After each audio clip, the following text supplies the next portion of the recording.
Welcome back to another episode of Seen and Heard podcast. I'm joined tonight with my co-host Vanessa. Hello, Vanessa. Hello. One, two, three, four.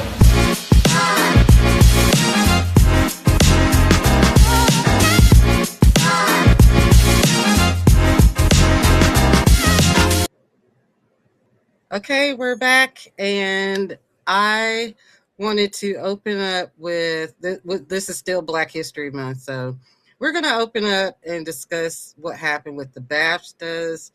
I'm not a fan of any award shows anywhere, whether they're here or across the pond, but the situation is relevant to Black History Month and the Black community, which I am a part of, and then Vanessa here as an ally. So we're going to discuss that among other things today. So let's start with this after this video. Deborah and I are delighted to be presenting the first BAFTA of the night for a vital part of movie making. We're here to celebrate. I really hate that the onus is always put on Black people to be understanding in moments like this. Whenever we are met with moments of flat-out racism, and there's no other way to describe it, we're always the ones who have to be understanding. We're always the ones who have to let it go. It's not just in this situation where that man called two actors the N-word on live television, but it happens when we see Black men lose their lives to law enforcement. It happens when we hear of Black men being found in trees in 2026.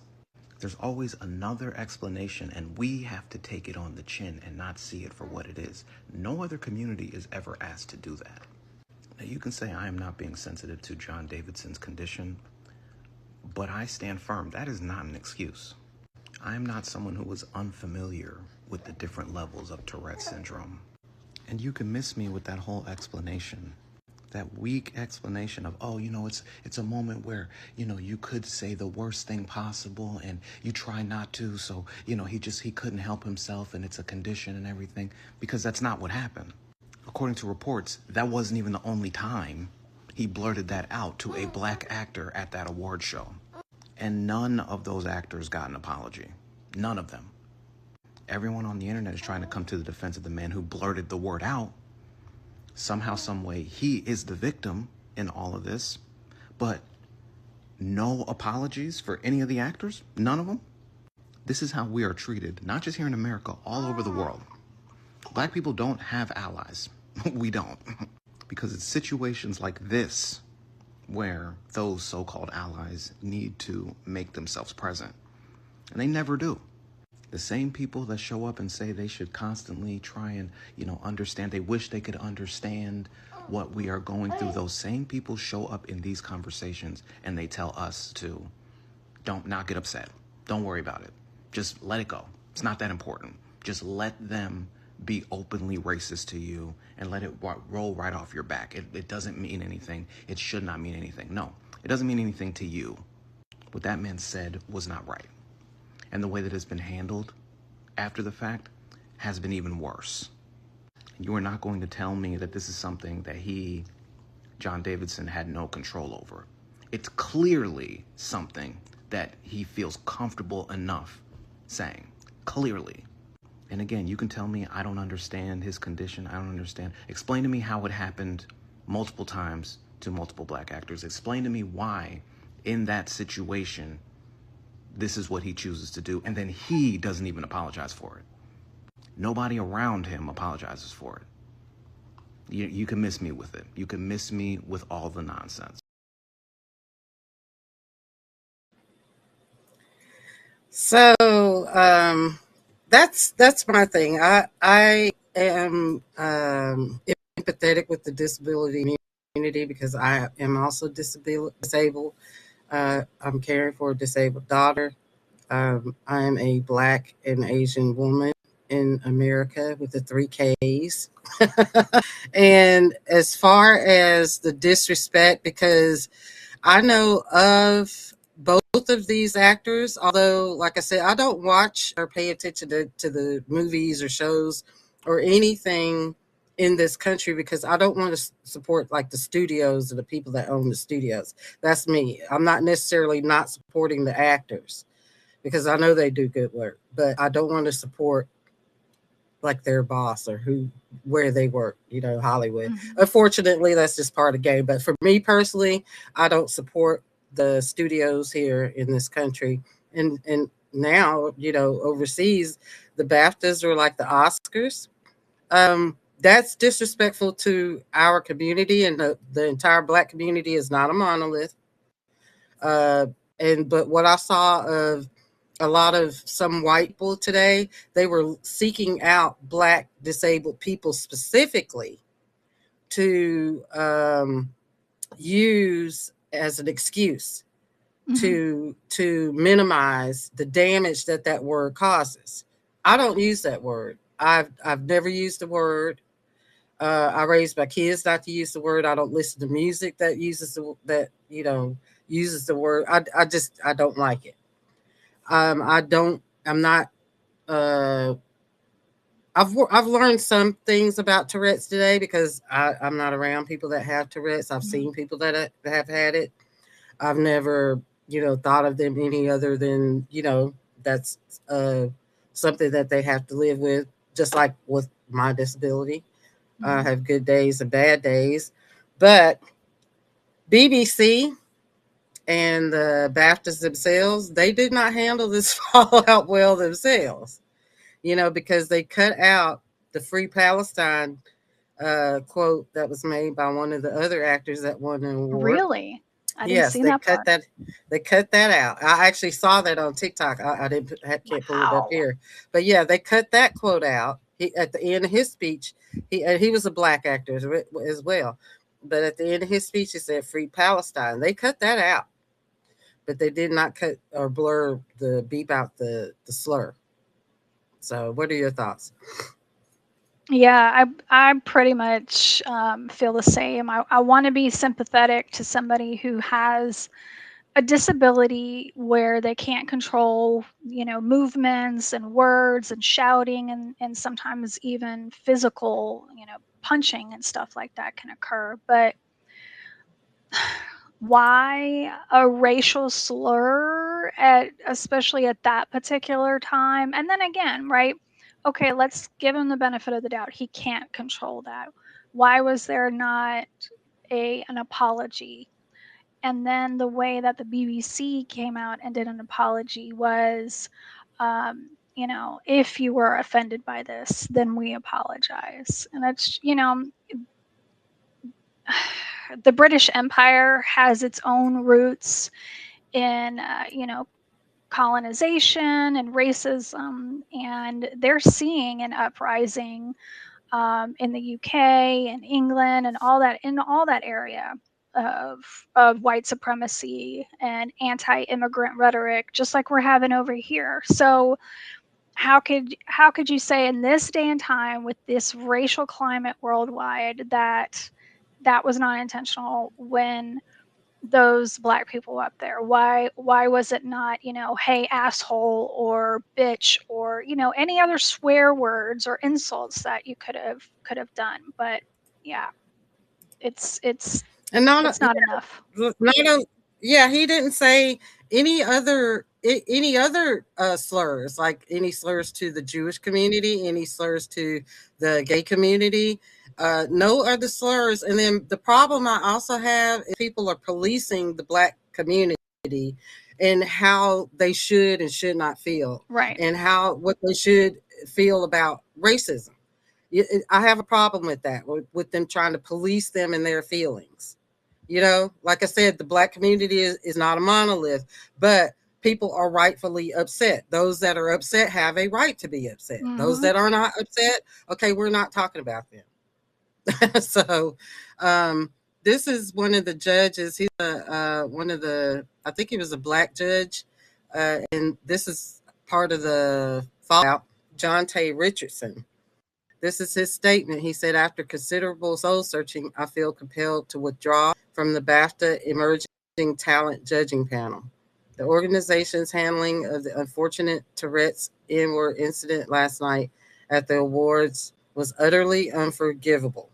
I cannot and will not contribute time, energy, and expertise to an organization that has repeatedly failed to safeguard the dignity of its Black guests, members, and the Black creative community. This is particularly unfortunate given that this year's cohort boasts some incredible Black talent, especially one of my favorite shows in 2025, Just Act Normal. However, in an organization like BAFTA, with its own long history of systemic racism, refuses to acknowledge the harm inflicted on both the Black and disabled communities and offer an appropriate apology remaining involved be tantamount to condoning its behavior. I hope BAFTA leadership comprehend the damage they and the BBC have caused and take the necessary steps to ensure their production staff are inclusive enough to prevent such an issue in the future. Yours sincerely, John T. Richardson. Now, that's a statement. Mm-hmm. And I don't know if you saw, but BAFTA, they released an apology today on their website. Were you able to see that one? Let me pull that up while you're talking. I'm gonna change this out and then I'll pull that up. I think I saw part of it. It was like little script, and I was like, I'm not reading. I was like, I'm not reading all that, but yeah, because I was like, I'm sure this is a non-apology. Yeah, Let me see what their it's like statement. a half apology. Mm. Early in the ceremony, a loud tick in the form of a profoundly offensive term was heard by many in the room. Michael B. Jordan and Delroy Lindo were on stage at the time, and we apologize unreservedly to them and to all those impacted. We would like to thank Michael and Delroy for their incredible dignity and professionalism. Thank you for reading that. I was still looking for it, but yeah, that was a non-apology. Yeah. Well, that that aside, for Black History Month, which has been extra exhausting this year, today is W.B. Du Bois's birthday, so we're going to honor him today. And if you guys out there listening have any favorite books you'd like to suggest for others to read, post them in the comments and or leave a voicemail, and we'll play it on the air. So now let's move on to Havana. Havana, Cuba. Hold on a second here. I'm going to turn this around. And this is the link that you sent me. So I'm going to, let's see, check down here. Do you have it pulled up? I'm going to flip it around. No. Okay. Look in the chat box, but I'll flip this around. Here we go. Havana is having trouble. They are in critical condition. Mm-hmm. Okay. And this is directly from a Cuban newspaper, so I really wanted to hear, people who were on the scene. The biggest problem that I see is because of the blockade that Trump has implemented with the oil that they're getting from Venezuela. They have an energy crisis, and one of the biggest things that are impacted is the garbage in the streets. They're not able to pick up the trash, and so it's piling up, which is just going to breed disease and everything like that. So they are worried about you know multiple varying disease that can break out from this. That's what he's doing in most of the cities here. He's trying to do that too. I think it was right before Christmas of last year when what was it wasn't Minnesota, it was Philadelphia or something, and he sent in the ice ghouls, and the city had to shut down, and there was like garbage all in the street. I had to look that up and post a link to, I can't remember exactly. See, was it Chicago? The Chicago chased them out. They showed up to Chicago and they chased them out. New York City too. So it was like the beginning of the his invasion on the blue cities. So I'll find that and post it in the chat. So we have like a brief reprieve of celebration as far as the SCOTUS, which I'm still not bragging too much about them, but they blocked his tariff, um, his illegal tariffs. So as you see here, Newsom and Pritzker and others, I saw that what's her name from Texas. She also said the same thing. It's time to pay up. She's actually started some kind of pact to where what is her? You know what I'm talking about? The black lady from Texas, Jasmine Crockett. Jasmine Crockett. Yes, Mhm. she made a post where she's starting like some kind of movement to get everybody paid back to the citizens. Because It ain't gonna happen. right now the companies are going to get paid back, but yeah, I don't think it's going to happen either. But it's nice to see that he'll be upset about it and lash out in some kind of way. The way he's been talking, he's basically going to ignore what the Supreme Court says, or he's going to try to find, there's like temporary tariffs that he can issue, and he's going to try to do something like that. So or he's going to start a war or try to start a war with Iran. So that we're segue into that. You wanted to talk about what was going on in Iran?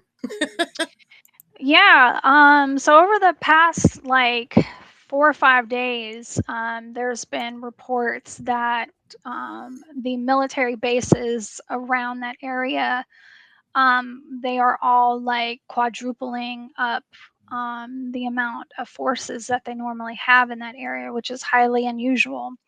And I want to say even lately, Trump has been kind of making comments here and there to reporters that first he said, "Oh, I'll let you know in 10 days, if I'm going to strike Iran." The last time he said that was when we were talking about Venezuela, and within a couple of days, he pounced on Venezuela and took Maduro. So, yeah, he's working, and he's apparently working with Jared Kushner on this. Don't know why Jared Kushner has so much involvement in government affairs, because I thought that was illegal, but whatever. This is the administration that does what they want. But I don't think that our military is wanting this. So I'm seeing that Joint Chiefs Chairman General Dan Kane has been advising President Trump and top officials that a military campaign against Iran could carry significant risks, in particular the possibility of becoming entangled in a prolonged conflict, according to two sources with knowledge of those internal discussions. But that may be what Trump wants. He may want us in a forever war. Well, how I feel about the war or pushing the button, they're not going to do it. They're going to threaten to push the button. I'm like that little girl from Rush Hour. Push the button. Push the blankety blank button. Yeah. Because, I mean, they're not going to do that because they get too much of a thrill out of making our lives miserable. They wake up happy about causing us grief. Let's see how much grief we could cause today, how much miserable we can make the general population. But they're not going to be over. There'll be nothing for them to rule over, you know. Yeah, so I'm like that little girl in Rush Hour. Push the blankety blank button. Push it. Push the button. Because I'm tired of paying rent. right? You know? Push it. We're sick of watching you guys mess up everything for everybody. Push the button. You know, They're it's not going to do just it. you never know with him. They all want to act like they're tough, you know, big shots, and all it's going to take for him, because what I guess the Ayatollah of Iran has said is like, if you strike us, we're going to take out one of your military bases, and we're going to take down hundreds of, you know, service members, US service members with us if you fuck with us. So if that happens, if Trump ends up getting us into a war where we have mass casualties of military soldiers, like, I don't know how the country's going to respond to something like that. Well, there, I saw, I did not catch the name of the politician, but somebody, I'll find and we'll talk about it on the next one, or I'll post it in the description of the video. But they were basically saying that if these politicians want to start these forever wars, sign their families up first, put them on the front lines. Like it was some politics. I cannot remember. I thought it was funny, and it wasn't a parody, so I have to find it now so y'all can see it yourself. But yeah, they were basically saying, yeah, all politicians' kids go sign up first. I'm all for that. Although it may not happen, but I'm all for that. Yeah. They would never do that. Nobody in Trump's family has ever been in the military. So you think he's going to put Precious Barron out on the front line? Not going to happen. Yeah. It's just like the threatened to push the button. They're not going to push the button. I'm not even scared because they won't do it. And they then don't. And then it's like, you know, we still don't even know what the hell is going on with Venezuela and Maduro. It's like that has kind of just been swept out of the news too. You know, like where is he? Is he going to go? Didn't he kidnap the wife? Go to court? Yeah, where is his wife too? Today, Venezuela demands immediate release of Maduro from U.S. custody. Venezuela foreign minister describes Maduro's abduction as a political operation. Oh, and then what's going on in Mexico? I have to catch up on that too, but I just saw a few clips of what's going on over there. So apparently, one of their drug kingpins was killed. So now the whole country's on fire because of that. I saw an influencer's video. The cartel is taking it out on the people of Mexico. And I was watching a video where a guy was in a hotel room and he's filming outside. These guys just going over to stores and, you know, lighting them on fire and taking off running, going to the next one. Like, I would hate to be an American in Mexico right now. Yeah, the lady's video I saw, she was one of those get ready with me influencers. And she was in the airport getting ready to fly out somewhere, and then all of a sudden everybody's on the floor because those guys came in, they were shooting, and she's like, oh my gosh. So they're not letting people leave either, so they've grounded like all the planes and everything, so she was stuck in the airport. It's crazy. And then yesterday, like some 21-year-old guy was killed at trying to enter into Mar-a-Lago. Did you hear about that? I saw a mention of that, but then it disappeared. It disappeared because I started looking for more info, and it was like, oh, and he was a Republican. Oh, speaking of which, let me pull this up because his parents were like, we're Trump supporters. He was a Trump supporter, and he was obsessed with the Epstein files. Mm-hmm. Here it is And he right was here. not happy with the way Trump was handling it. So this was their statement. His family of man 21 shot dead by police at Mar-a-Lago expressed disbelief. We are big Trump supporters, all of us. Notice how everybody that tries to get him like that, they are Trump supporters. Yeah. And that is not uncommon either. So a lot of people, they when they see stuff like this, or even Trump's, uh, assassination attempt, they're like, oh, this all must be fake, whatever. But they don't understand, and I said this from the beginning, like all of his conspiracies and lies are eventually going to catch up with him.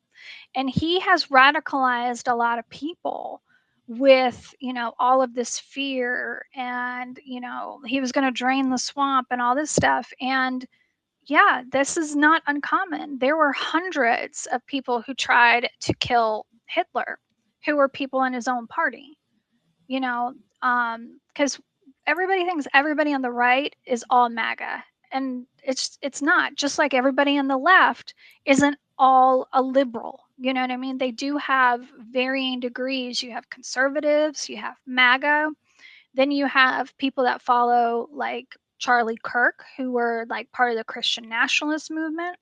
Then you've got people who follow people like Nick Fuentes, who are straight up Nazis, and they want nothing less than Nazism. And they have turned on Trump. And if you see it, like there's infighting between Erica Kirk and Candace Owens. And then Nick Fuentes was always fighting against MAGA when he realized they were a grift. And he was like, oh, they're not going to do the things they said they were going to do. We need real Nazis to take charge. You know what I mean? So, like, people don't understand, like, there's varying degrees, and how many of those internal fightings are actually turning against Trump and the MAGA movement. It's a big hot mess because Candace Owens is going out there like she was Charlie's wife. You know what I'm saying? Like they had something going on. I'm just like, and I'm like, well, she's married, but then again, that doesn't matter to them. Their family values are not values that I aspire to. Like, you know, it's none of my Right. business. But it seems kind of odd that she's fighting so so hard for this man like he was hers. With her, I just think it's just another big grift.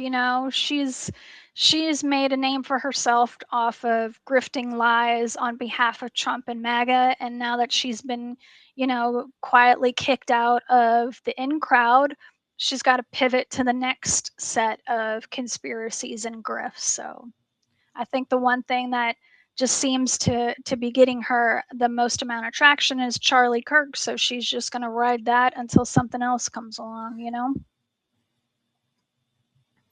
Well, on that note, we are going to close out because news is happening so fast, we have to get some more news together and queued up for the next episode, which is great for us. But on that, we also need your support here to continue to do the work that we do, because as you can see, we are the investigative, news people. We are the director, the producer. We would like to get more people in the studio on our team to help. So here we have buy me a coffee. You can scan this code here. We have CashApp, and you can scan that code there just to make it easy for you. We have PayPal. So any platform that you use that you like. We also have a Spot Fund. And I have a story also, a GoFundMe, specifically for Seen and Heard podcast. So I have another one, but that's for another one. But this is for the business of podcasting. So all of you be greatly appreciated. And on that, would you like to take Nessa? Yeah, thank you everybody for watching. Definitely follow both of us on our socials. You can find me, Change the System, on pretty much all social media platforms except for X. But yeah, Next. thank you. Thank you for having me. No X. Thank you. No X, no X. Thank you.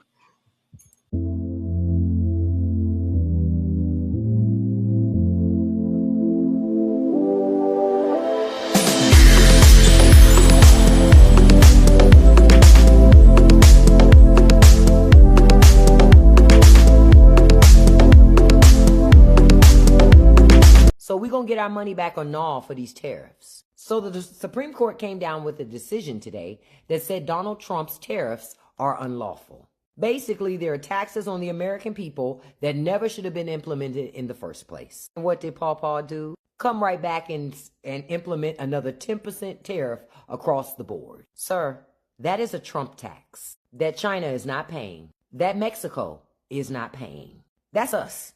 Me and you, we pay that. At the grocery store, at the hardware store, at checkout. Now, if you illegally overcharge my bank account, they reverse it. If the IRS over collects, they cut me a check. So why we still running around here eating $7 cheese and $60 beef like it's normal? That tariff was an economic strategy. It was a hidden sales tax wearing a red hat. And those prices went up like an elevator with no down button. Because once corporations taste higher margins, they never go back. So are we going to sit here and call this patriotism? Or are we finally going to admit that we paid for political theater? Because the working class is tired of being the ATM for bad decisions. Run me, my chips, and dip.